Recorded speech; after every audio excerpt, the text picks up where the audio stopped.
On répète. Certains prétendront que ce qui vient d'être dit les dépasse et qu'ils peuvent en aucune façon le comprendre. Mais peu importe qu'ils le comprennent ou non, et l'on ne peut surtout pas attendre qu'ils y parviennent à comprendre. Qu'ils interprètent donc comme ils le veulent l'affirmation selon laquelle le chef de la génération en est le Mashiach. Mais en tout état de cause, qu'il soit chaliar, c'est-à-dire que chacun y fasse son travail, que le rabbi lui confie, qu'il mène à bien la mission confiée par le chef de notre génération, en particulier la diffusion de la foi en la venue de Mashiach et la nécessité d'attendre. Ça ainsi que d'attendre la révélation de Dieu. Ce que tu vois, en tout cas, ce que le rabbi dit clairement, c'est que le chef de la génération, c'est le Mashiach. Le chef de la génération, a constaté la Donc en fait, on est vraiment la dernière génération. Mais la 7e et dernière. Le rabbi lui-même, il dit ça sur le 7e et dernière. C'est pareil. Non, non.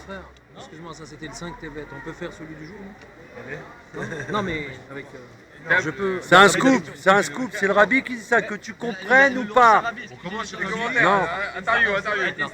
On est le 12. 19e. Il a il se cache, il a. Krameler, monsieur Cohen. Mazal tov pour les bonnes nouvelles que tu nous as racontées. Et qu'on a assisté à ton mariage tout de suite. Amen, ça c'est pas pour tout de suite. Ça va être tout de suite si Dieu veut. Amen.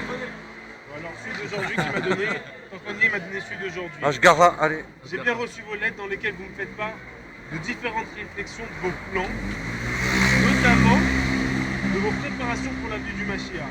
De Oh là. façon générale, toute personne qui pense, observant ce qui se passe autour d'elle et méditant aux événements importants qui se produisent dans le monde, a tendance à mener une telle analyse en termes d'accomplissement personnel important. Néanmoins, Dieu est l'essence du bien. Et il est dans la nature de celui qui est bon de prodiguer le bien. Il n'attend donc de personne ce qui dépasse les capacités qu'il a accordées et dont il attend une pleine utilisation. Or, un homme peut mener une action considérable sur son environnement immédiat en diffusant et renforçant le judaïsme, attend ainsi la venue du Mashiach de la sorte, contribuant largement à la joie et à l'harmonie de tout l'univers. Bédin demande à chacun en fonction de ses choix. Et chacun en continue à pouvoir d'influencer son entourage, sa famille, ses amis, pour donner la force et la croyance à chacun dans son Mashiach. Krameler. Parce qu'il y a tous les mifsaïm que le rabbi demande de faire.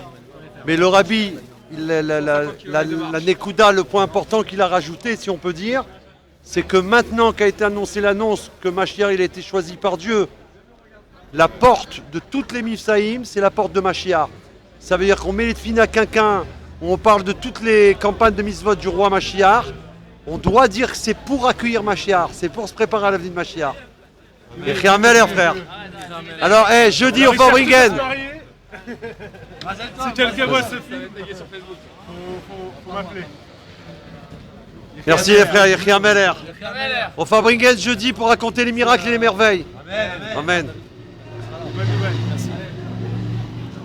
5 TV.